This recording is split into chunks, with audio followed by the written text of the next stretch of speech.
On paper, it was supposed to be a perfect Saturday. Logan Pierce's calendar simply read, Lone Star Adventure Park, girls. No board meetings, no site visits, no investor calls. Just 3 blocks of pale blue on his phone, stretching from morning to evening, like a promise he'd made to a younger, kinder version of himself. In reality, his phone wouldn't stop buzzing. Dad, they're opening the gates, Mia said, tugging at his sleeve. Her small blonde curls bounced against her pink hoodie, eyes wide with excitement. Yeah, kiddo, I see, Logan murmured, thumb flying over a reply to a panicked message from one of his general managers in Houston. Fryer down. Brunch rush. Staff freaking out. Same story, new day. Ava stood on his other side, ponytail swaying as she watched him, not the roller coaster looming ahead. At 10, she was already learning how to read his jawline the way meteorologists read clouds.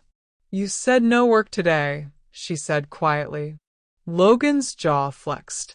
This'll take 30 seconds. I promise. Promises were cheap.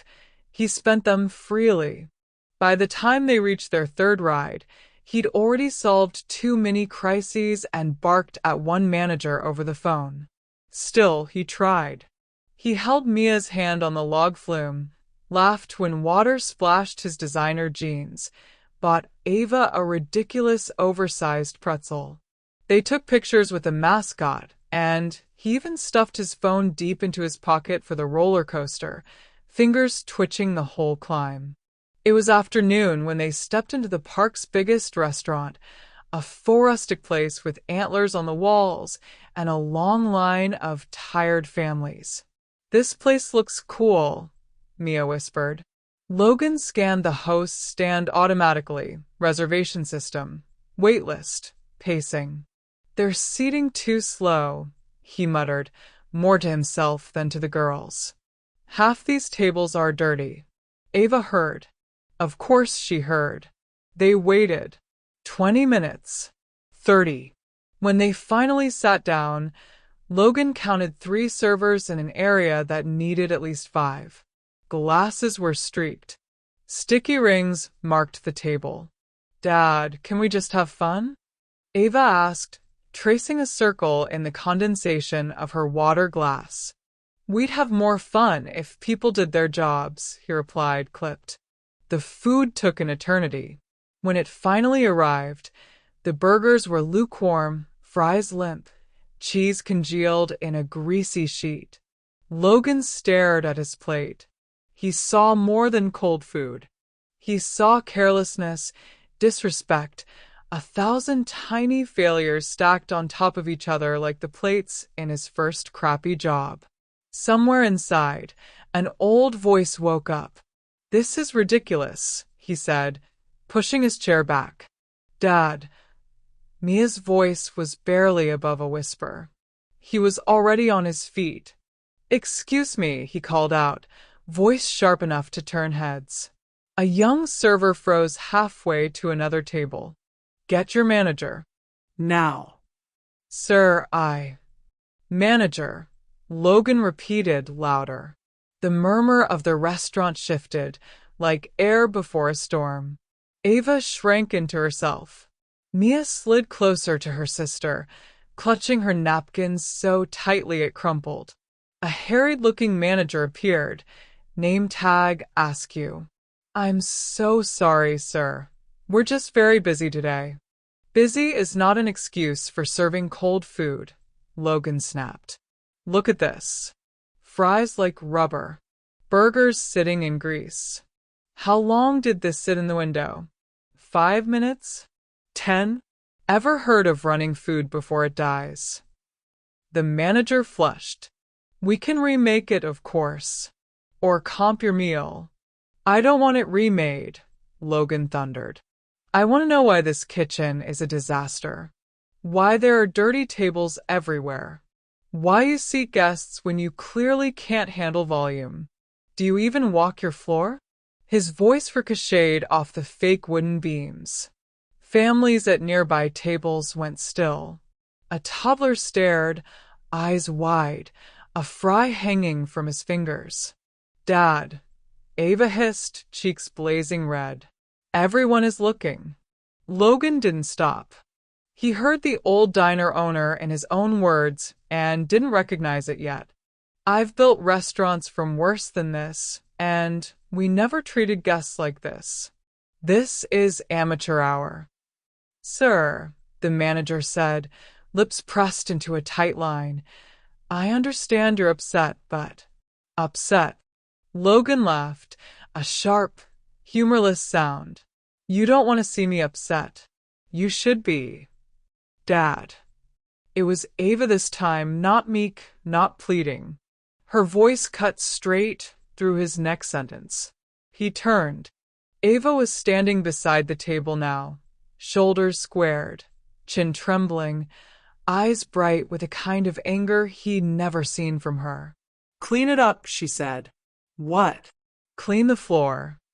Her gaze flicked to the napkins he'd flung down, the splashed soda, the mess he'd made gesturing too hard. People had sidled their chairs away from him, leaving a small empty circle around their table. "Clean the mess you made.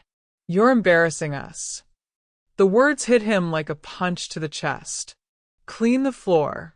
For a heartbeat, the restaurant vanished. He was 16 again, sweat soaking through a cheap shirt, standing on greasy tile while a red-faced man shouted in front of a full dining room. "Clean the floor, Logan. That's all you're good for. Clean it before someone slips and sues us. Look at the mess you made, boy." His knees went a little weak. "Dad." Mia's voice trembled. Logan stared at the crumpled napkins scattered like small, white failures at his feet. The manager, the servers, his daughters, the strangers, they all blurred at the edges. He felt something crack inside, a thin, brittle shell he'd been reinforcing for decades. Shame surged up, hot and choking. For a second, he thought he might start yelling again just to push it back down. Instead, he did nothing. He just froze. Then, without another word, he grabbed his coat from the back of the chair, tossed a few bills onto the table, too many, too fast, and said, "Let's go." "Dad, what about the food?" Mia whispered. "We're leaving," he said, his voice suddenly flat.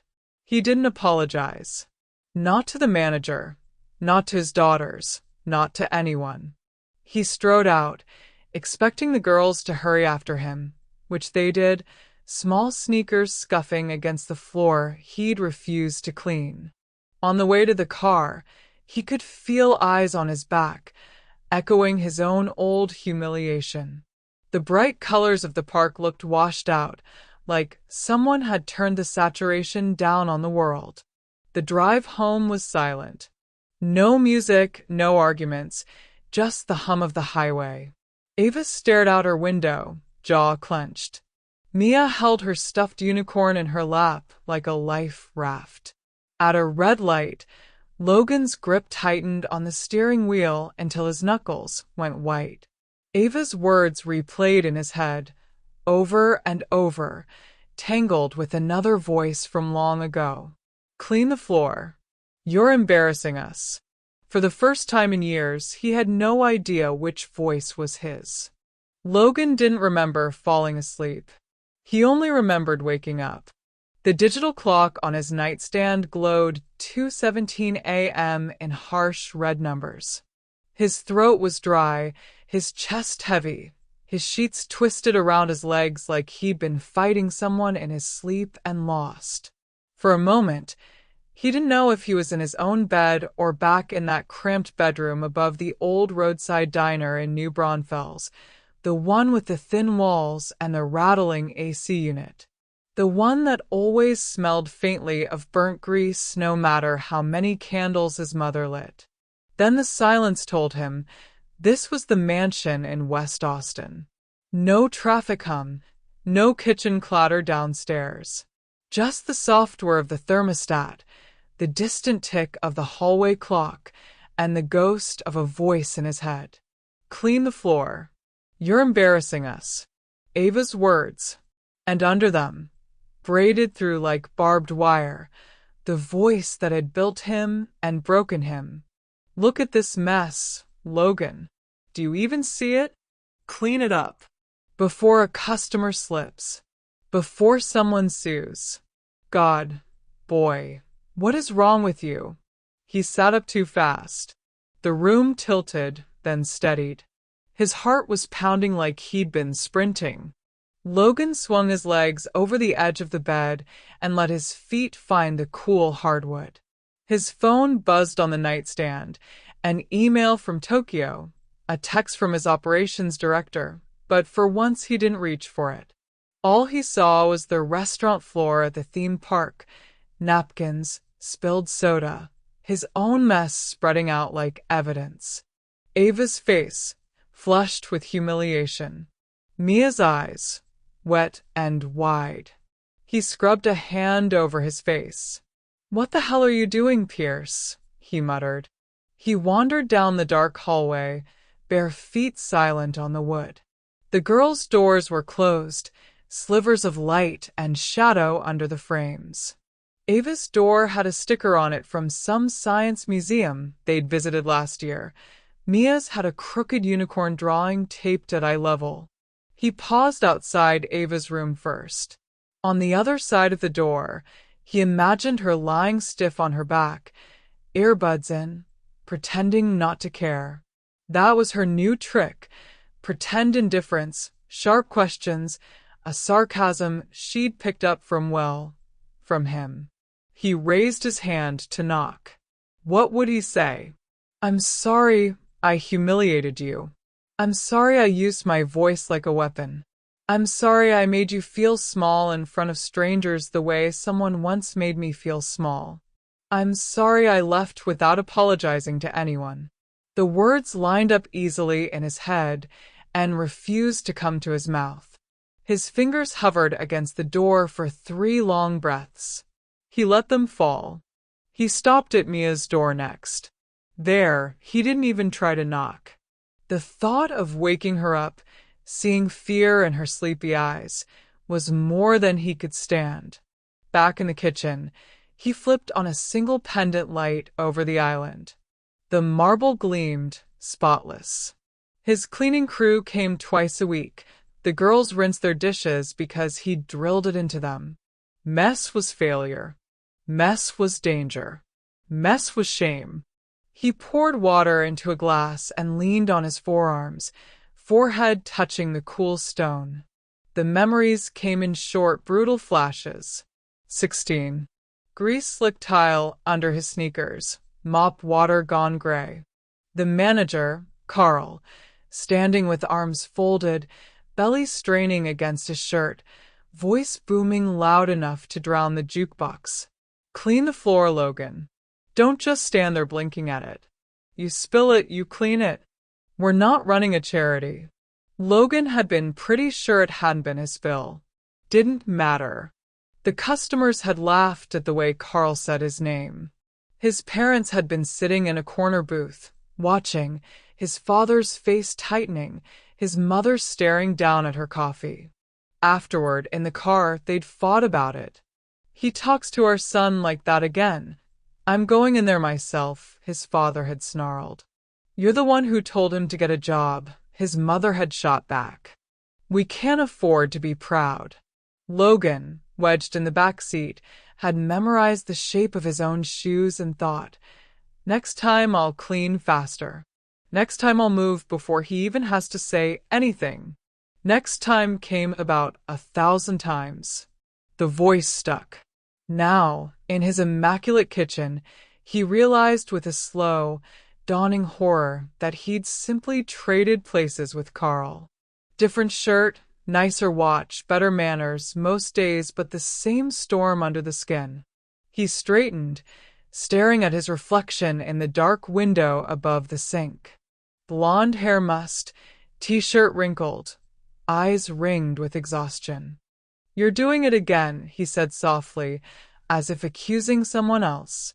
You're turning into the man you swore you'd never be.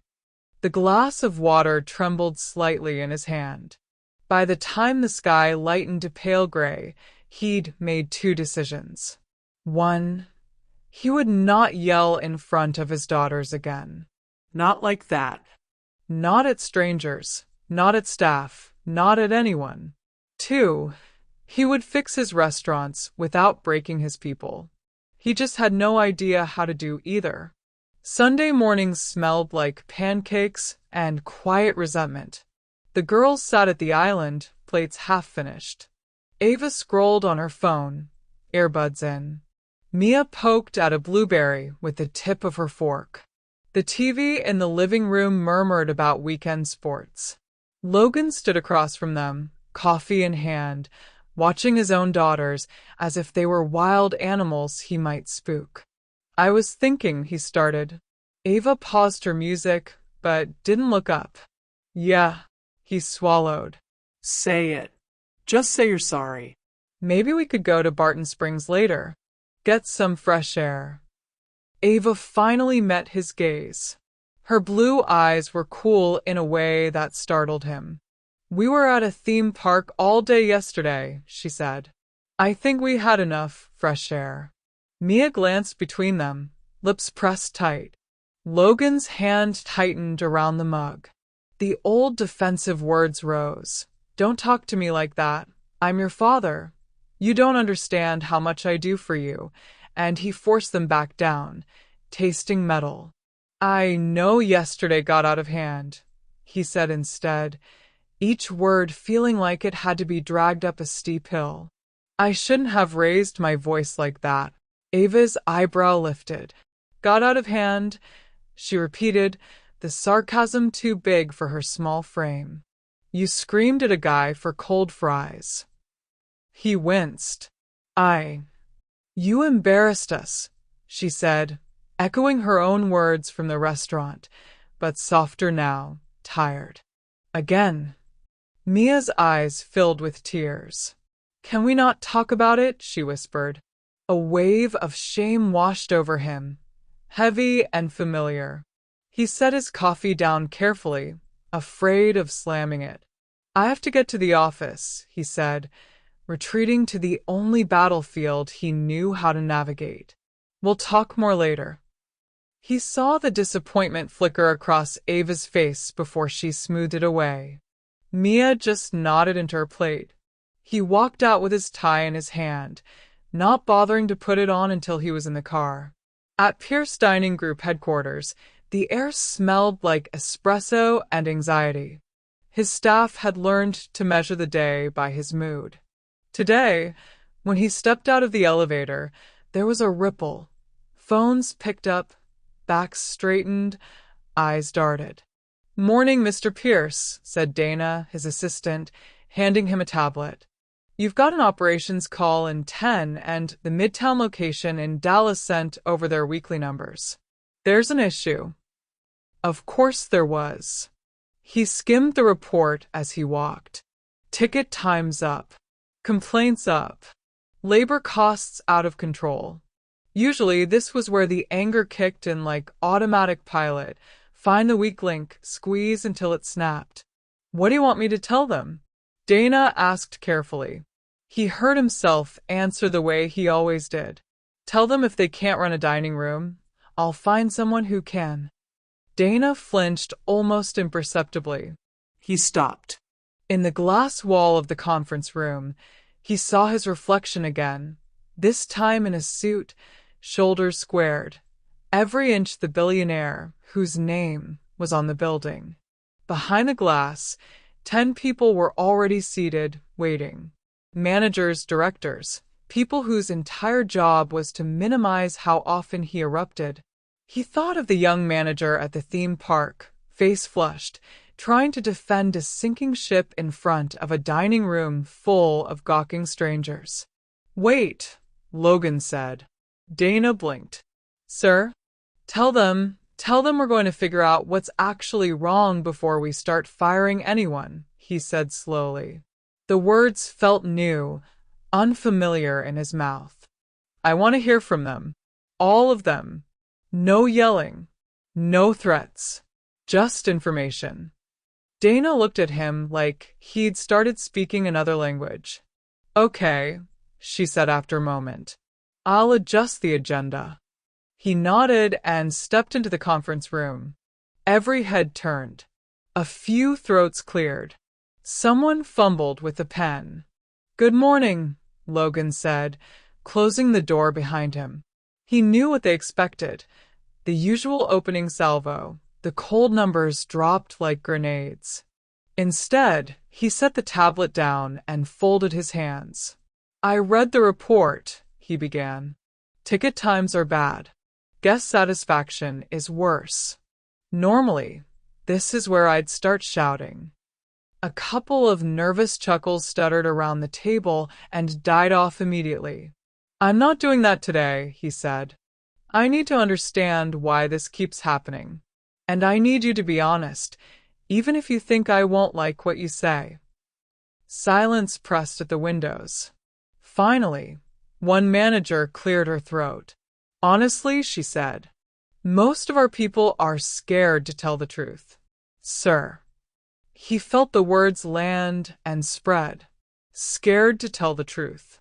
Like he'd been mop in hand, staring at a spreading puddle and a red-faced owner. Logan inhaled slowly. It wasn't comfort. It wasn't release. But it was something else, an opening maybe. Then, he said, quieter now, I guess that's the first thing we have to fix. By Monday morning, the whole Pierce dining group had heard. Logan Pierce hadn't yelled on the operations call. Rumor traveled faster than any memo. Some said he'd had a health scare. Others whispered about a lawsuit. A few joked about alien abduction. Nobody believed he'd just changed his mind. Logan heard the murmurs as he walked through the lobby of his flagship restaurant, Oak and Ember, just off downtown Austin. The place was empty of guests for the moment, all polished wood and copper accents and the faint smell of last night's garlic and red wine. The staff, though, were already there. He watched them for a second from the entry. Servers polishing glassware with white cloths, a bartender refilling bottles, a hostess straightening menus. They moved quickly, efficiently, and with the slightly anxious energy of people who knew the boss could walk in at any moment and ruin their day. Dana had tried to talk him into starting with a less visible location, somewhere in the suburbs, less pressure. Logan had refused. If he was going to test out a new way of being, it might as well be under the brightest lights. Mr. Pierce? The hostess, a young woman with a nose ring and perfectly ironed black shirt, nearly dropped the menus when she saw him. We didn't know you were coming in this early. That's the point, he said. Then, catching the edge in his own voice, he softened it. You can call me Logan. What's your name? She blinked, as if he'd spoken French. Tessa. Good to meet you, Tessa. He gave her a small, genuine smile. It felt strange on his face, like using a muscle he'd let atrophy. You like working here? Her eyes darted toward the bar, where the bartender was suddenly very interested in arranging lemons. Yeah, she said carefully. It's good. Good. He didn't push. Not yet. Is Olivia in? In the office. I'll let her know you're. It's fine, I'll find her, he said. Thanks. He moved through the empty dining room, the click of his shoes echoing off the high ceiling. Every place setting was meticulously aligned. The floors gleamed. On the surface, perfection. He knew better than anyone how often there was a thin veneer over chaos. Olivia, the general manager, looked up from her desk when he opened the office door. She was in her 30s, hair in a high bun, sleeves rolled. Her laptop was open to a spreadsheet. A mug of coffee sat forgotten at her elbow. Mr. Pierce, she said, straightening. If I'd known you were coming. You'd have run a tighter ship? He asked, arching a brow out of habit. Olivia's shoulders tensed. We're already running a tight ship, she said, then seemed to realize how that sounded. Sir. He shut the door behind him and leaned against it, arms crossed. Relax. I'm not here to tear your head off. She gave a tight, disbelieving smile. With respect, that's usually why you visit. He deserved that. He took the hit. Then let's call this a new kind of visit, he said. Walk me through your last month. No spin. No telling me what you think I want to hear. What's actually going on? Olivia hesitated. Logan could practically see the calculus in her eyes. Be honest and risk the explosion, or lie and risk something worse later. He thought of the manager in Dallas on the screen yesterday saying most of their people were scared to tell the truth. He forced his voice to stay quiet. I'm serious, Olivia. I'm not here to make an example of anyone. Finally, she exhaled and swiveled her laptop toward him. Okay, she said. Here's what's actually going on. For the next hour, Logan did something he couldn't remember doing in years. He listened. He listened to Olivia talk about corporate promos that didn't make sense on Friday nights, when the kitchen was already slammed. He listened to her describe line cooks working doubles because of scheduling software that was supposed to be optimizing labor but instead left them chronically understaffed. He listened to her talk about how every suggestion she'd tried to send up the chain died somewhere between middle management and his office because everyone was terrified of being the one who told Logan Pierce his system had cracks. You're not the problem, exactly, Olivia said, fingers worrying the handle of her mug. It's the idea of you. The stories people tell.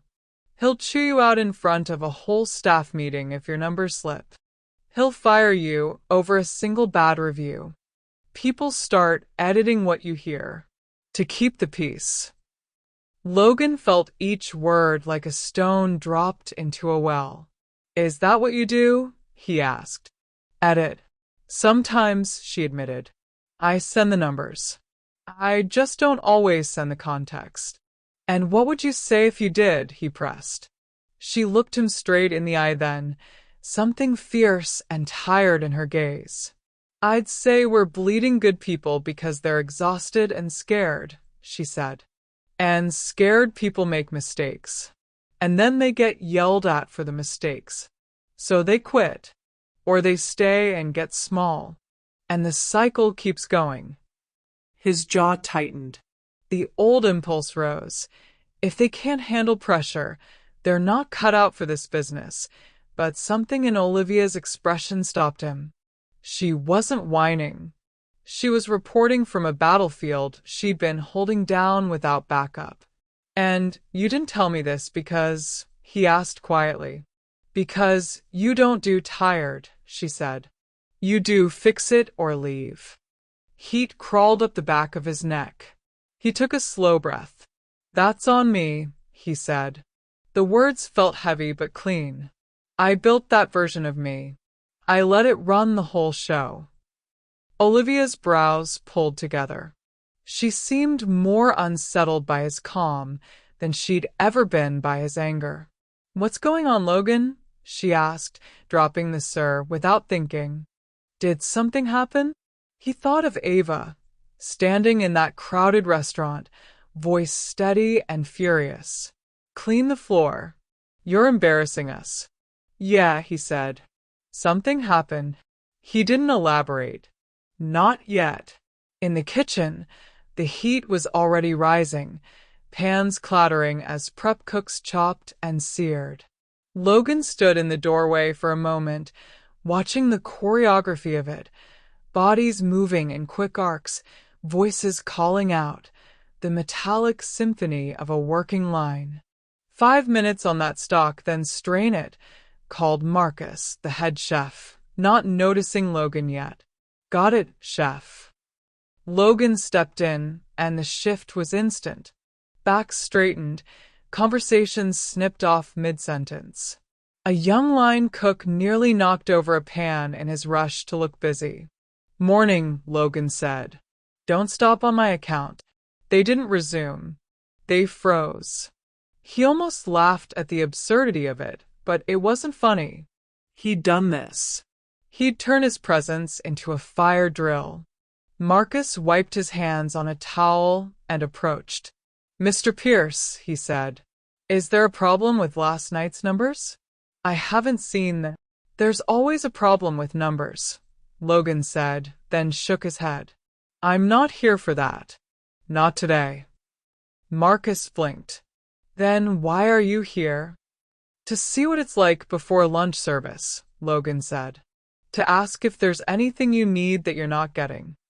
The kitchen felt quiet enough that he could hear the ventilation hoods. One of the younger cooks, Logan thought his name was Joel, 20-something, tattoos half visible under his sleeves, snorted softly, then went wide-eyed as if he'd just cursed in church. "Something funny?" Logan asked, but this time there was no bite to it. Joel swallowed. "With respect, sir, nobody asks that unless they want you to say no, chef. Everything's perfect, chef." A few people glanced nervously at Logan, waiting for the snap. Instead, he nodded. "Fair enough. Humor me anyway." Marcus glanced around, then squared his shoulders like a man stepping onto a thin ledge. "We're down 2 dishwashers," he said. "The schedule software kept cutting their hours, so they quit. The line is short-staffed 3 nights a week. And the expo station is the nightmare." "Why?" Logan asked. "Because that's where we feel you breathing down our necks," Marcus said simply. "Ticket times, plating, everything. If anything slows down, whoever's there becomes the target. So people avoid it if they can. Or they take it and then burn out." A flare of defensiveness ignited in Logan's chest. "Of course they feel me. That's my job. Standards matter. If they can't handle..." He bit it back, jaw working. Grace under pressure, he reminded himself. Or, at least restraint. "What do you need?" he asked, throat tight. "Another body on dish," Marcus said immediately. "A real one. Not some temp who'll be gone in a week. And a voice from you that says it's okay to tell the truth. That we're not going to get ripped apart for saying we can't do 3 things with 2 hands." Someone dropped a knife. No one moved to pick it up. Logan let that sit for a beat. "Okay," he said. "We'll get you another dishwasher. Today." He glanced at Olivia, who joined them silently at the back of the kitchen. She nodded, already pulling out her phone. And as for the second part, he raised his voice just enough for the whole kitchen to hear. "If someone tells you we don't have enough people on the line," he said, "I want you to tell them you have my permission to say that. In writing, if you need it. You don't get yelled at for telling the truth anymore. Not by me." There was a beat of stunned silence, then a few disbelieving chuckles. Marcus stared at him like he was looking at a ghost. Logan didn't push for smiles. He knew better. Trust wasn't built on one speech, especially not from a man who'd built his empire on volume and fear. As he turned to leave the kitchen, an order ticket fluttered from the printer and caught his eye. The mental habit kicked in, ticket times, delays. Where's the bottleneck? And like a reflex, his irritation flared. "Why is Expo empty?" he snapped. "We open in an hour." The words flew out too fast for him to catch. Joel flinched. Someone muttered, "Here we go." Logan stopped mid-stride, feeling the old pattern snap back into place around him like a cage. He forced himself to turn back. "I'm asking," he said, the correction almost painful. "Not attacking. Why is Expo empty?" Marcus cleared his throat. "Because I'm on saute and grill until noon, and then I jump to Expo," he said cautiously. We don't have enough people to station someone there earlier without pulling them from prep. Logan nodded slowly. Okay, that's on staffing, not on you. I overreacted. The word tasted strange. I'm working on that. He left the kitchen before he could undo it. That evening, back home, the house felt smaller than usual. Logan stood in the doorway of the living room, watching his daughters. Ava sprawled on the couch, lit by the glow of the TV and her phone. Mia sat cross-legged on the rug, coloring in a princess with a blue crayon. Hey, he said. How were your days? Fine, Ava said automatically, not looking up. We did math drills, Mia offered. I got all my times tables right. That's great, kiddo, he said, managing a smile. Proud of you. She beamed. Ava's thumb paused over her screen, just for a moment. I went to Oak and Ember today, he added, stepping into the room. Talked to the staff. Asked what they needed. Ava finally glanced up. Did you yell at them too? She asked. Her tone was casual, but the tension in her shoulders gave her away. No, he said. I listened. She narrowed her eyes like she was trying to detect a lie. Since when? Since I decided I'm tired of hearing my own voice bouncing off walls, he said, attempting a half joke. It didn't land. Ava just studied him, skeptical. Mia carefully chose a pink crayon. People don't just decide that, Ava said. You don't just wake up and go, hey, I'm different now. He winced at how precisely she skewered him. You're right, he said. They don't. I'm trying. That's all I've got right now. Ava looked back at her phone, but her grip on it was looser. We'll see, she muttered. Mia climbed onto the couch beside her sister. Daddy, are you still mad? She asked. Mad about what? He asked. Everything, she said simply. He thought about it. I'm still me, he said slowly. But I'm working on not taking it out on everyone else. Mia nodded solemnly, as if this made perfect sense. Ava didn't nod, but she didn't argue either. Later, after they'd gone to bed, Logan stood alone in his office, city lights glittering through the floor-to-ceiling window. His phone lay on the desk, screen dark. His father's number sat in his recent calls, a ghost he'd dialed and hung up on 3 times in the last 24 hours. He picked the phone up, thumb hovering over the contact. He could hear it already, his father's confused hello, the awkward silences, the old grievances crouching in the corners of the conversation like shadows. Why are you calling, son? After all this time? Because I'm turning into you, and I don't know how to stop. His chest tightened. He pressed the call button. The line rang once. Twice. His thumb slammed down on, and before anyone picked up, Logan set the phone face down on the desk and exhaled shakily. Baby steps, he thought. One restaurant, one conversation, one almost phone call at a time. He was nowhere near the man he wanted to be. But for the first time, he was at least walking in that direction instead of sprinting the other way. The Thursday dinner rush at Copper Lane Bistro had a particular edge to it, a clipped, jangling tension that Logan could read the moment he stepped through the side entrance. It was supposed to be one of his success stories. 2 years ago, the place had been a dying neighborhood spot with a sagging awning and empty tables. Now the Edison bulbs glowed over reclaimed wood, cocktail glasses sparkled at the bar, and the reservation book was full most nights. Still, you didn't own as many restaurants as Logan did without feeling when something in the air was off. He paused just inside the kitchen door, listening. She's been through 3 servers already, someone whispered. Who? Another voice asked. The woman at table 12. Brunette, blue blazer. Complains about everything. I gave her extra ice, and she told me the cubes looked tired. Tired?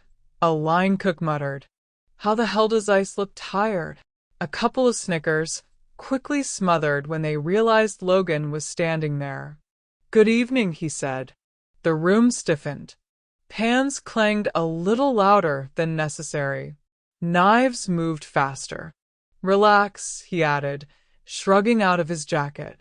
I'm just here to watch service, not to breathe fire. No one quite believed him, but the reassurance loosened shoulders by a fraction. He rolled up his sleeves, nodded to Aaron. The head chef here, younger than Marcus but with the same wary look, and drifted toward the tiny opening in the wall where the kitchen could see a sliver of the dining room. Table 12 was easy to spot. She sat alone, back straight, a neat folder tucked beside her handbag on the banquette. Late 20s or early 30s, maybe. Dark hair pulled into a smooth low bun, blouse the color of pale smoke.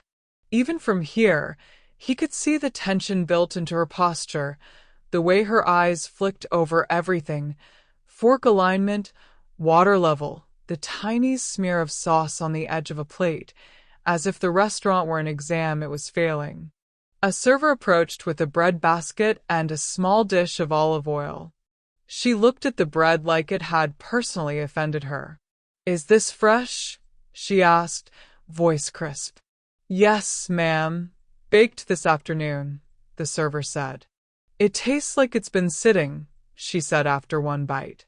And the oil's flat. No pepper, no brightness. Do you actually taste this before you serve it? From the kitchen, Logan saw the server's shoulders pinch. He recognized the resigned, defensive way the kid shifted his weight. He'd seen plenty of guests like this. Hell, he'd been this guest.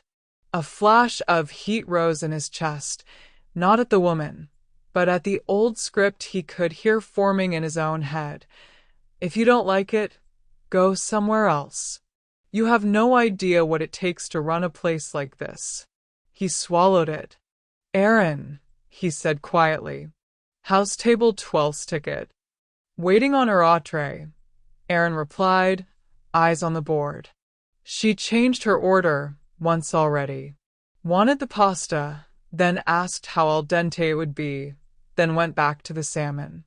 Send me her plate when it's up, Logan said. Aaron's head snapped up. You're running food? I'm checking food, Logan corrected. You handle the line. I'll handle the complaining.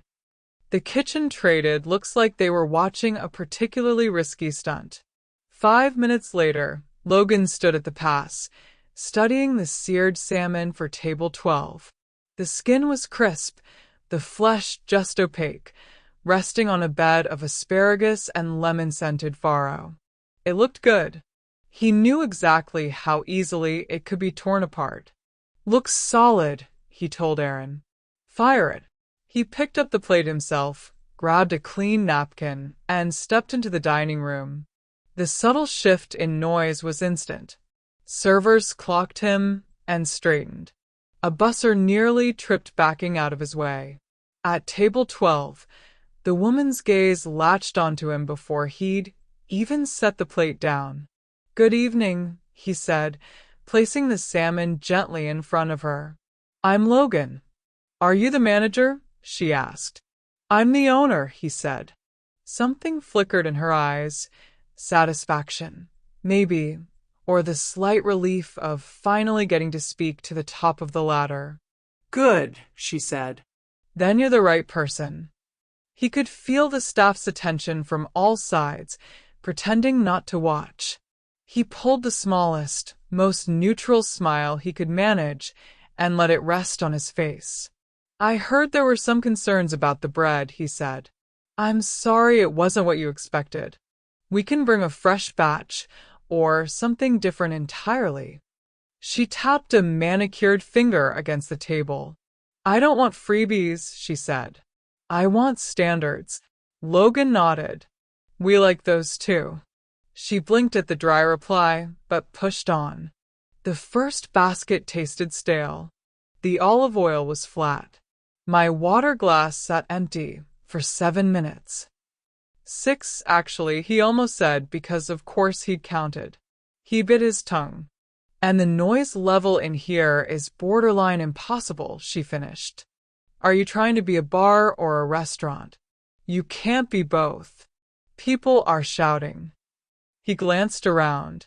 It was busy, buzzier than he preferred, but not out of control. There was a table near the bar laughing too loudly, a couple on a first date talking over each other. The kind of ambient chaos that kept a place alive.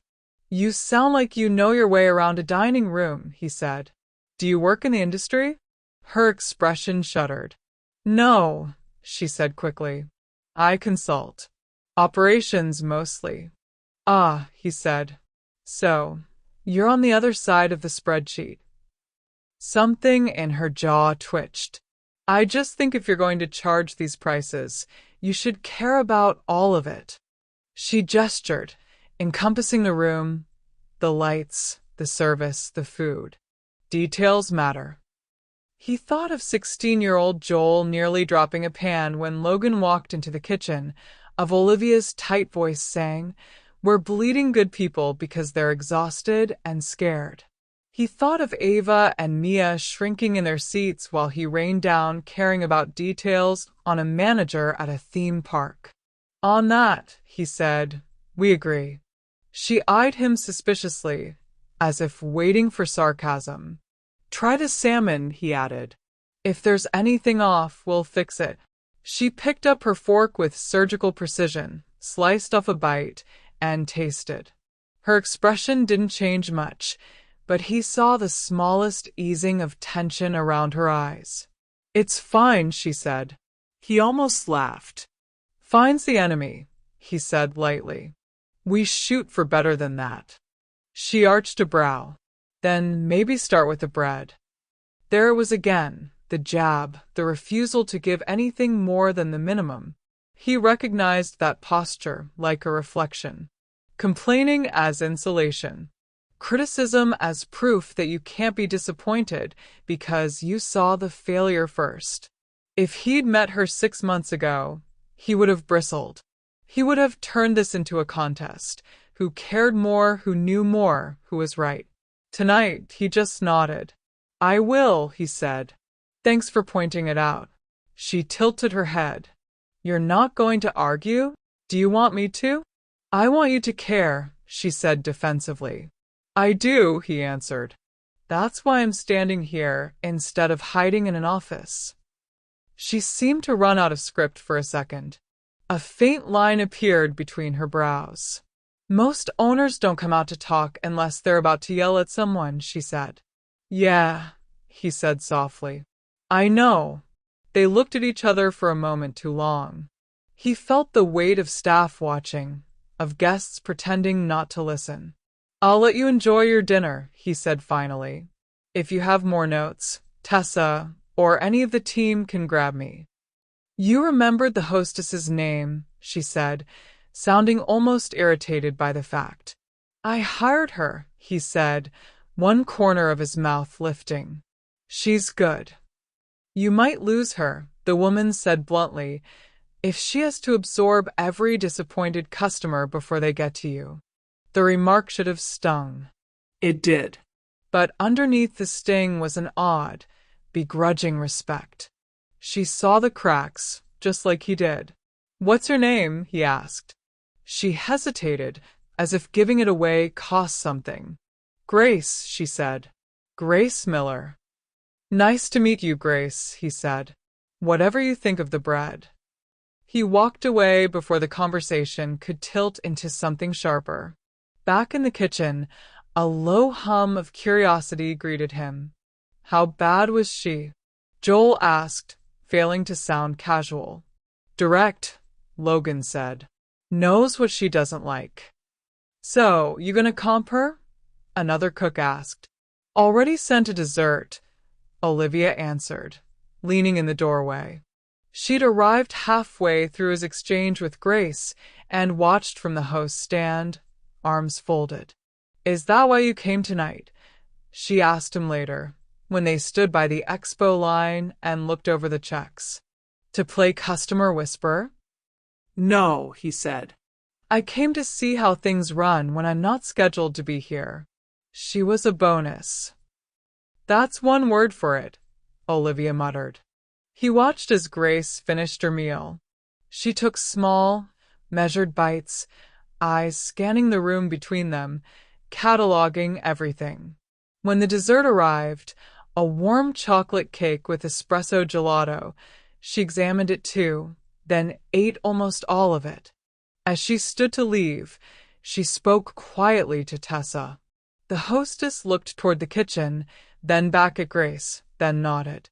Looks like she wants to talk to you again, Olivia said. Of course she does, he murmured, part dread, part curiosity.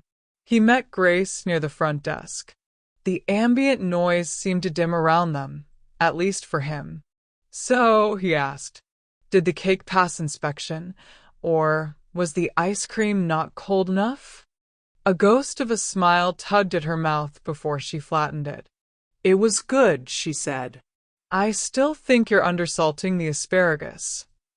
He chuckled. I'll pass that on. She studied him for a second, head cocked. Why did you thank me? She asked. He blinked. For what? For complaining, she said.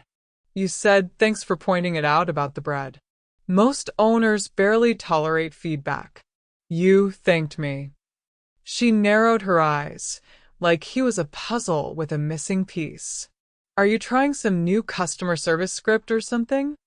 He could have lied, blamed it on training, on branding, on some company-wide initiative.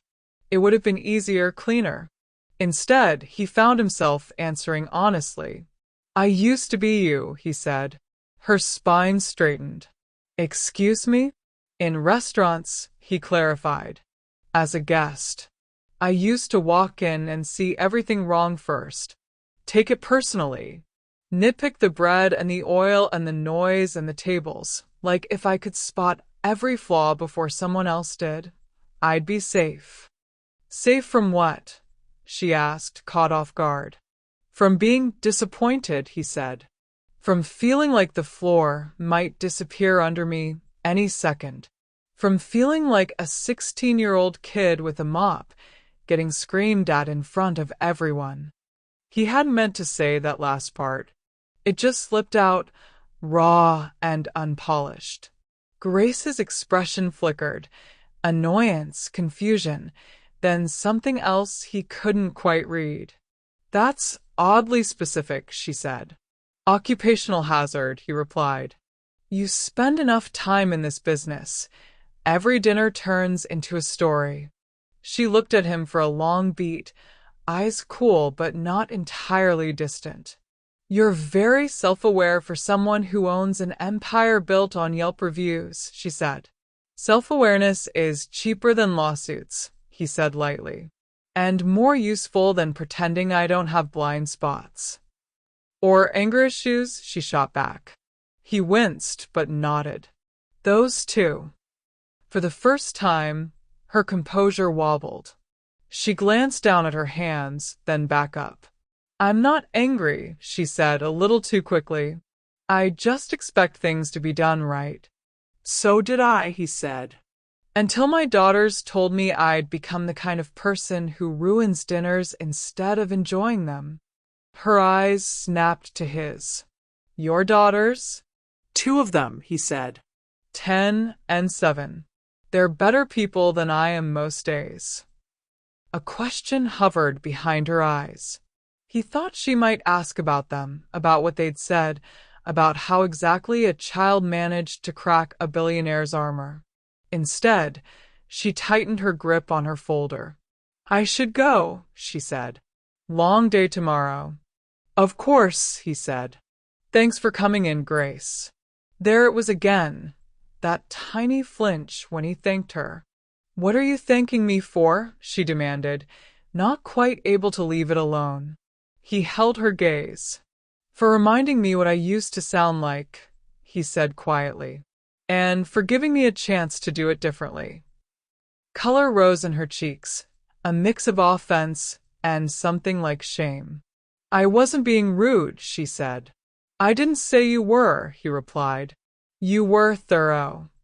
The word hung between them, not quite insult, not quite compliment.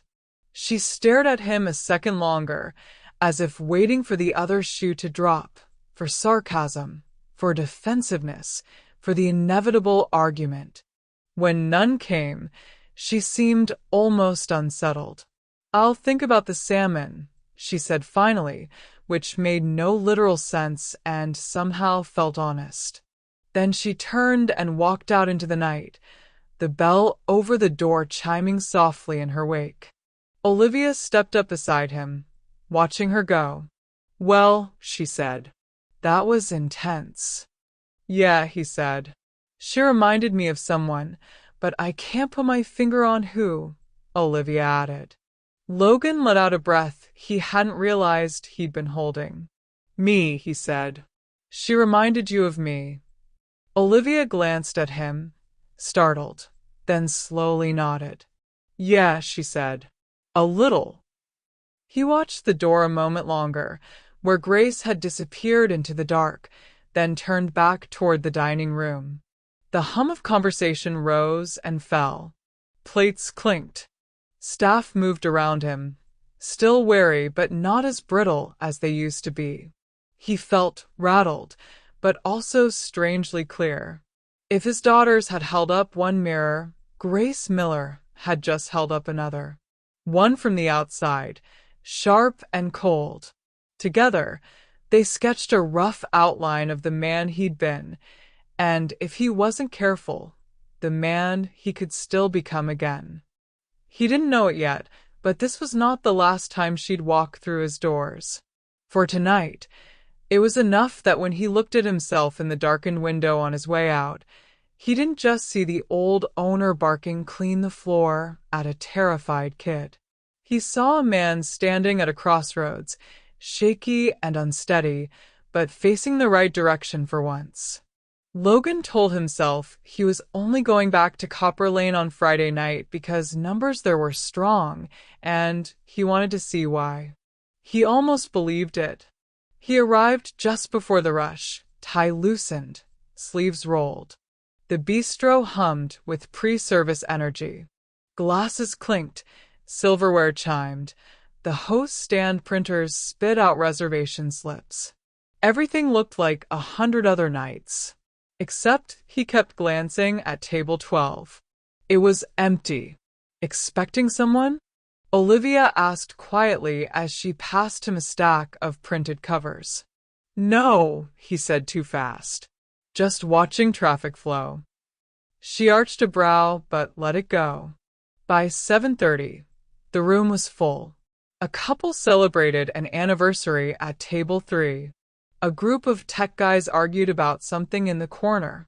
Someone took a selfie with a cocktail. Table 12 stayed empty. Logan forced himself to focus on what he could control: ticket times, server pacing, making sure the bar wasn't getting slammed. He even stepped in to run a few plates, grateful for the distraction. At 8:15, the door opened, and there she was.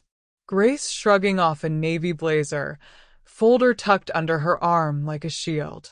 Her hair was in a looser bun tonight, a few strands escaping around her face. She glanced around like she always did, eyes scanning, cataloging, judging. And then she saw him. For a second, something flashed across her face, surprise, then a quick, almost annoyed awareness. She said something to Tessa at the host stand. Tessa nodded and, without checking the chart, led her straight to table 12. Logan's chest did a strange, tight little thing. You gonna lurk in the kitchen all night or? Olivia murmured.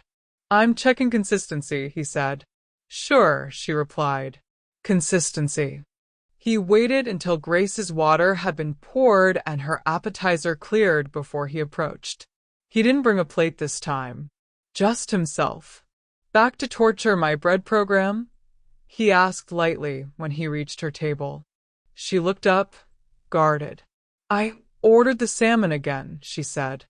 Thought I'd see if it was actually as fine as I remembered. High praise, he said. We frame fine in the office. Her mouth twitched despite herself. Don't get smug. I still have notes. I figured. He gestured to the empty chair across from her. May I? She hesitated, then nodded once. You're paying for the chair whether I say yes or no. True, he said, sitting. Might as well get my money's worth.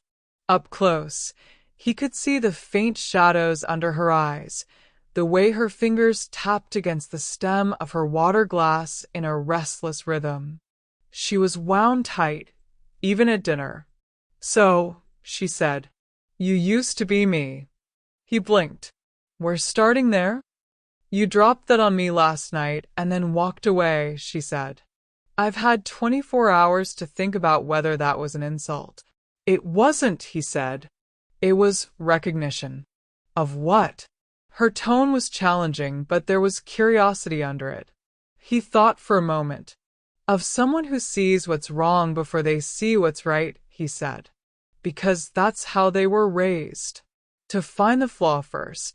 Her fingers stilled on the glass.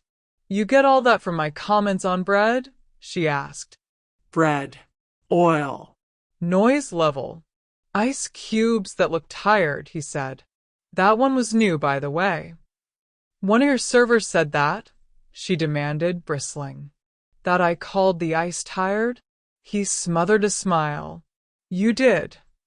She frowned, searching her memory. I said the drinks felt tired, she corrected. There's a difference. See? Details, he said gently. She looked annoyed and then, unexpectedly, a little embarrassed. You're really not going to argue with me? She asked again. If you're wrong, I'll tell you, he said. If you're right, I'll fix it. Either way, yelling doesn't make the food better. That's not what I've heard about you, she said. Believe half of what you hear about me, he replied. Maybe. Her eyes narrowed. So, why the sudden Zen billionaire routine? Midlife crisis? PR scandal I should know about. He could have dodged. He almost did. The instinct to protect his story, especially the part that made him look weak, was strong, honed over years of never letting anyone see him flinch. But something about Grace's relentless scrutiny made lying feel pointless. She'd pick it apart until there was nothing left. My daughters, he said finally. They called me out. In public. Grace leaned back slightly, surprised. Your kids? Yeah. He glanced toward the bar as if Ava and Mia might somehow be there, disapproving. We were at a theme park. Bad restaurant. I went off on the manager. Made a scene. I can picture that, she said dryly. I bet you can, he said. But this time they didn't just sit there and take it. Ava, my oldest, stood up. Told me to clean the floor. Told me I was embarrassing them. Grace stared at him. She said that. She did, he said. The words still hurt, but now there was a thread of awe woven through the sting. And she sounded exactly like someone else I used to know. The boss. Grace guessed. Yeah, he said. Guy who ran the diner where I worked as a kid. Favorite line was clean the floor. In front of customers. My parents. Anyone. He watched her as he spoke, saw her skepticism give way to something more thoughtful. So, you yelled at that manager the way he yelled at you, she said slowly. And your daughter echoed him back to you. Pretty much. He looked down at his hands, turning his water glass slowly. I realized I'd become a very polished version of a man I hated. And I was teaching my girls that this is how you handle being disappointed. You blow up. You humiliate people. You leave. A long silence settled between them. The din of the restaurant moved around the edges. That's self-aware, she said finally. The words sounded heavy in her mouth, like she wasn't sure if it was praise or accusation. Most people just double down. Blame the manager. Or the kids. I considered it, he admitted. Didn't like who I sounded like when I tried. Her gaze dropped to the folder by her side. You know, most people who nitpick like I do don't want to talk about why either, she said quietly. He didn't speak, just waited. My mother, Grace said after a beat, eyes fixed on a knot in the wooden table. She ran our house like a military base. Nothing was ever enough. The towels weren't folded right. My posture wasn't straight enough. My handwriting was sloppy. She'd go over things I'd done and point out every flaw like she was doing me a favor. Logan listened, recognizing the brittle edge in her voice. So you got good at spotting flaws before she did, he said gently. Beat her to the punch. Yeah, she said, a short, humorless laugh escaping. It felt like protection. If I saw it first, she couldn't shame me with it. I guess I never stopped. And now you walk into restaurants and houses and meetings and, he gestured lightly, find the thing that could have disappointed you later. Better to be disappointed on my terms, she muttered. Then surprise. He nodded. I get that. She glanced up at him, eyes sharper now, but less harsh. So, what, you've decided to stop? Just like that. No, he said. I've decided to try, which is different. Some days I still want to torch the place over soggy fries. He offered a small, rueful smile, but I'm trying to be the guy who fixes systems instead of breaking people. She looked at him for a long moment, searching for the crack, the performative angle. Why are you telling me this? She asked. We just met. Because you asked, he said simply, and because you remind me what happens if I don't keep trying. Her lips parted, then closed again. She seemed moved, in spite of herself, and it scared her. You're still undersalting the asparagus, she said finally, but there was no real bite in it. He laughed. Noted. Her entree arrived then, breaking the moment. She ate a few bites in silence, more thoughtful than the night before. He let her, content to sit there, listening to the murmur of the room, feeling strangely calm. Halfway through the meal, she set down her fork. Okay, she said. If you're going to be this weirdly honest with me, you might as well sit down with me somewhere that isn't your place of business.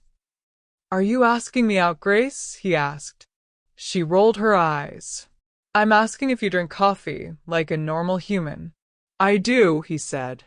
Usually while putting out metaphorical fires. Maybe try it without the fires, she said. There's a place on South Congress I like. Saturday? 11. He didn't even pretend to hesitate. I'll be there. Saturday mornings in Austin were usually reserved for his daughters. Pancakes, soccer games, errands. This one required adjustment. Why are you wearing a button-down? Ava asked, suspicious, as he came downstairs. He glanced at his reflection in the hallway mirror. He'd chosen something more casual than his usual work uniform, dark jeans, rolled sleeves, no tie, but apparently it still read different. Because I don't own anything with cartoon characters on it, he tried. She squinted at him. You only dress nice for work or court. Court, he repeated. How low is the bar in your mind? She shrugged. So, which is it? He considered lying, then stopped. He'd promised himself he'd try honesty, even when it made him squirm. I'm meeting someone for coffee, he said. A friend. Mia looked up from the cereal she was drowning in milk. A lady friend? She asked, eyes bright. He cleared his throat. Just a friend, kiddo. Ava folded her arms. Do we know her? Not yet, he said. And I'm not sure it's that kind of thing. We just talk well. That means you like her, Mia whispered loudly. Ava's face closed up a little, hurt and caution swirling together. You're allowed to date, she said, but it sounded like a test. I know, he said gently. And you're allowed to not be thrilled about it. I'm not rushing anything. Right now it's just coffee. And conversation. About how not to be a jerk. Ava's mouth twitched despite herself. You're taking lessons? Something like that, he said. He could feel her weighing his words, trying to decide if this was another phase, another mood, or something real. In the end, she just shrugged and reached for her juice. Don't be late picking us up from Emma's, she said. Even if your lady friend is very educational. That was as close to permission as he was going to get. The coffee shop on South Congress was all white tile and hanging plants and hipster baristas with complicated hair. Grace was already there when he arrived, laptop open, fingers moving fast over the keys. She looked different out of the restaurant, less armor, more human. Jeans, a simple white shirt, no blazer. But her posture was the same, straight, alert, always braced. You're 2 minutes early, she said, glancing at her watch as he Saturday points for that. I live in fear of being late, he said. Side effect of running too many kitchens. Side effect of being screamed at if you were late as a kid? She countered. He winced. You're getting good at this. She closed the laptop. It's what I do. Peel back systems. Find the thing under the thing. They talked. At first about work, her consulting business, his expansion plans, the absurdity of food trends. But the conversation kept slipping sideways into more personal territory.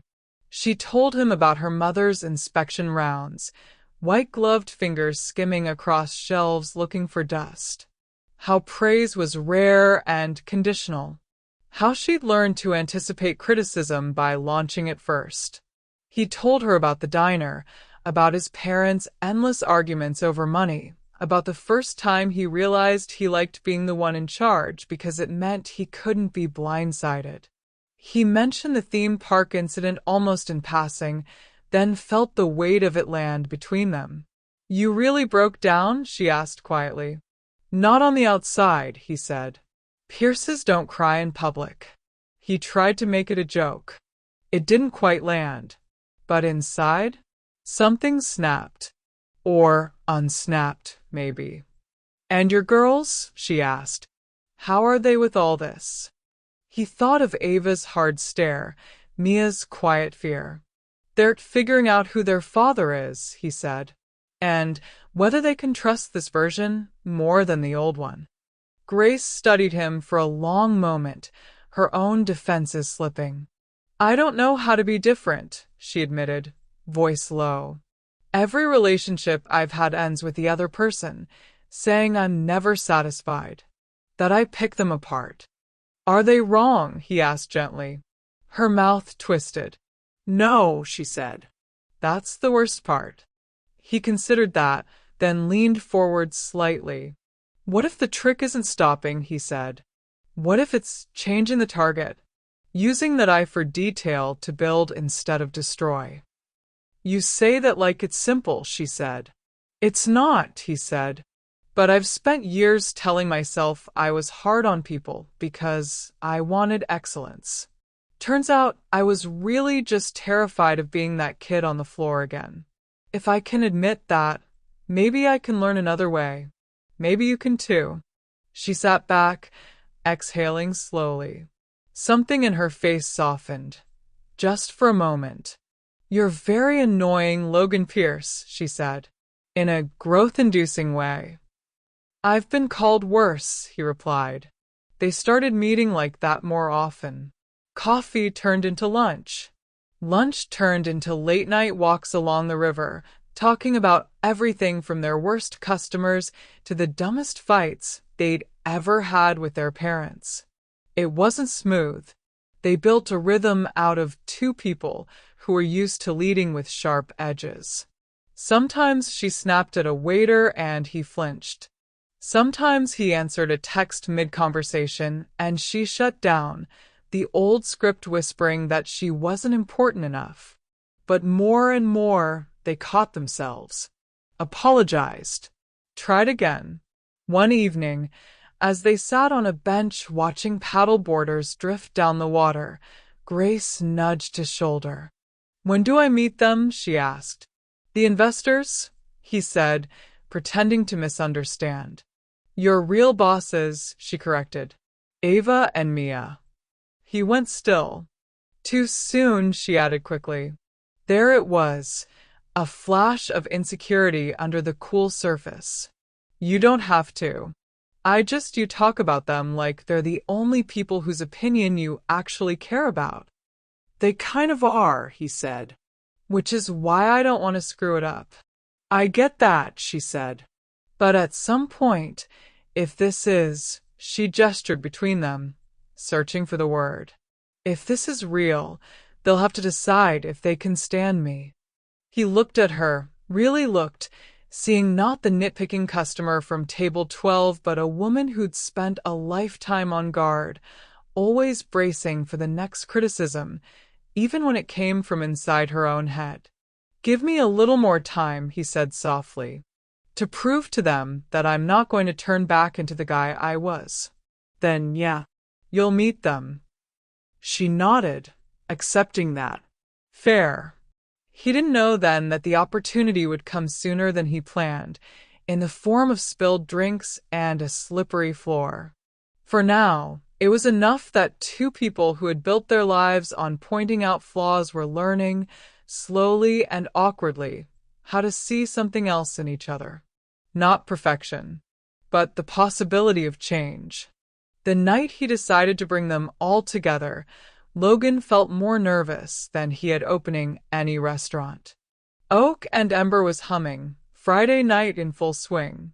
Jazz threaded through the clatter of plates and low hum of conversation. From the host stand, the whole place looked like a photograph he'd spent years styling.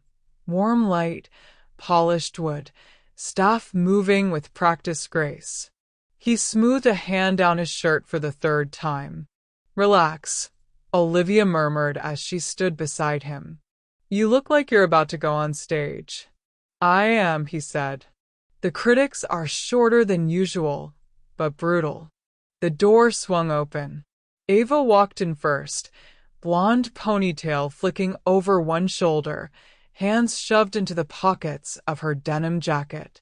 Mia followed close, clutching her stuffed unicorn in one arm, even though she was technically too old for it in public.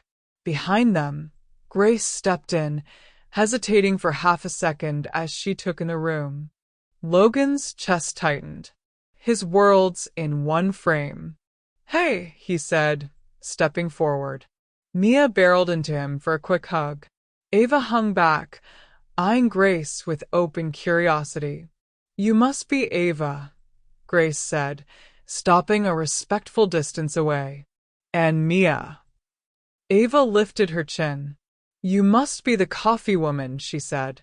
Grace blinked, then shot Logan a look. "Coffee woman?" "I may have mentioned you drink more espresso than water," he said. Ava's mouth twitched. "You look different than I imagined," she said. "Less scary." "Give it time," Grace said dryly, then caught herself. Nice to meet you." Mia stepped forward, sticking out her free hand. "Hi," she said. "I'm 7 3/4." Grace shook her hand solemnly. "That's a lot of quarters," she said. Some of the tightness eased from Logan's shoulders. "Come on," he said. Tables ready. They were seated near the center of the dining room, within sight of the open kitchen. Staff tried not to stare, but everyone knew. The boss was in the room with his kids, and something new. Menus were handled. Drinks ordered. Grace asked the girls about school. Ava tested her with small jabs. Grace parried, without condescension. Mia chattered about math and art and a girl in her class who wore her hair in 2 different colors. For a little while, it felt almost normal. Then the drinks came. A new server, young, cheeks still soft with baby fat, approached with a tray of sodas and sparkling water.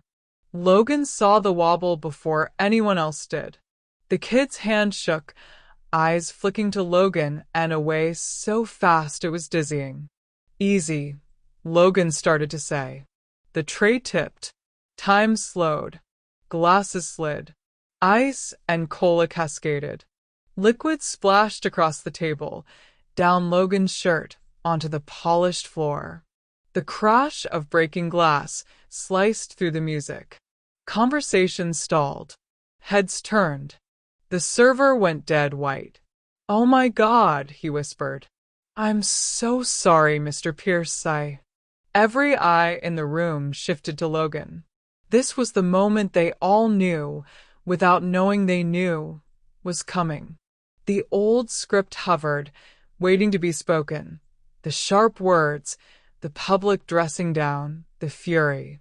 He felt it rise in him, automatic as a reflex. How hard is it to carry a tray? Do you know what broken glass does to service times? Look at this mess. Clean the floor. Then he felt something else. A small hand under the table brushing his. Mia's fingers, cool and sticky with condensation, curling around his own. He met her eyes. She was terrified, not of the spill, but of him. Beside her, Ava's jaw was clenched, shoulders rigid, braced for impact. Logan stood up. The server flinched. For a split second, the whole restaurant held its breath. "Hey," Logan said, voice steady. "It's okay." The kid blinked. I ruined. "It's soda, not surgery," Logan said. "Nobody's dying." A shaky laugh rippled from a nearby table. Logan stepped back from the puddle, rolling his sleeves higher. "Grab a new tray," he told the server. "Then check if you cut yourself. We'll reset the table. But the floor." "I've got it," Logan said. He walked to the service station, took a mop and a handful of towels. The staff looked like he'd just picked up a live grenade. "Mr. Pierce, you don't have to." Olivia started. "Yes," he said quietly. "I do." He returned to the table, knelt down, and began wiping up the spill himself, gathering shards of glass with careful, practiced motions. The cold seeped through his shoes, through the knees of his pants. He could feel eyes on him from every direction. "Clean the floor, Logan. Look at the mess you made." The old voice echoed, but it sounded different now. Smaller. Far away. He straightened slowly, mop in hand. "I spilled things all the time when I was your age," he told the server, who had returned with trembling hands and fresh glasses. "I survived. So will you." The kid nodded, eyes damp. "Yes, sir." Logan set the mop aside, wiped his palms on a towel, and turned back to his daughters. Ava was staring at him like she'd never seen him before. Mia's unicorn had slid to the floor. She didn't seem to notice. He took a breath, feeling his heart pound against his ribs. "Okay," he said, loud enough for their table, and, unintentionally, for several others to hear. "I need to say something." Grace sat very still, watching. "I was that guy," he said, glancing around the room, not hiding from the listeners. "The one who blew up over mistakes. Who made people afraid to carry trays, to tell the truth, to breathe wrong at work. I've been that guy at this table, too." His gaze settled on Ava. "I embarrassed you at the park," he said. I turned a bad lunch into a public scene. I didn't apologize. I walked out like I was the only one who mattered. And I hated hearing you say it, but you were right, Ava. I was embarrassing you. I was embarrassing myself. Ava's eyes shone, but she didn't look away. I'm sorry, he said. The words were simple, but they cost him something real. I'm sorry I made you feel small so I could feel big. I'm sorry I taught you that yelling is how grown-ups solve problems. I'm working on being different. Not perfect. Different. Mia sniffled.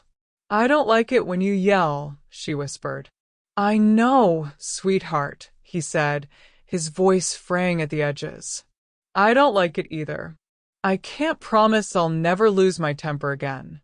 But I can promise I will never treat a server, a manager, or either of you like that again. Not on purpose.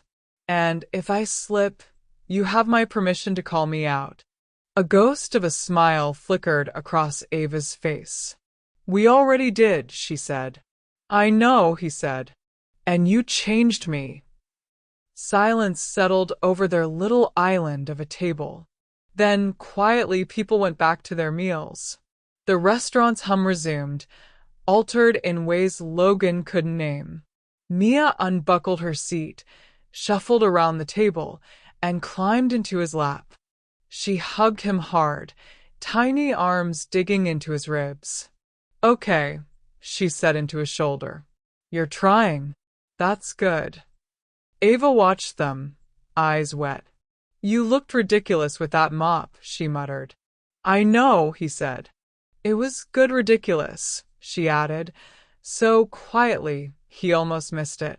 He felt his throat close. After the plates were reset and the crisis had shrunk back into a story instead of a disaster, Grace leaned toward the girls. Can I steal you both for a second? She asked. Logan frowned, but Ava nodded, curiosity winning out. Grace guided them a few steps away, near a window where the city lights painted their faces in soft reflections. I wanted to say something, Grace told them. The tough, polished consultant sounded almost shy. To both of you. Mia tilted her head. About Daddy? About all of us, Grace said. See, your dad and we grew up with people who thought pointing out everything wrong was how you show you care. We learned to fight first, to complain first, to protect ourselves by being harsh. Ava's gaze flicked toward Logan, then back. We noticed, she said. Grace huffed a small laugh. I bet you did. But that day at the park, when you told him to clean the floor, when you told him he was embarrassing you, she swallowed. You didn't just wake him up. You woke me up too. Ava frowned. We didn't even know you then. You didn't have to, Grace said. He told me about it. About how it felt to hear his own worst memories in your voice. And I realized, she hesitated, then pushed through.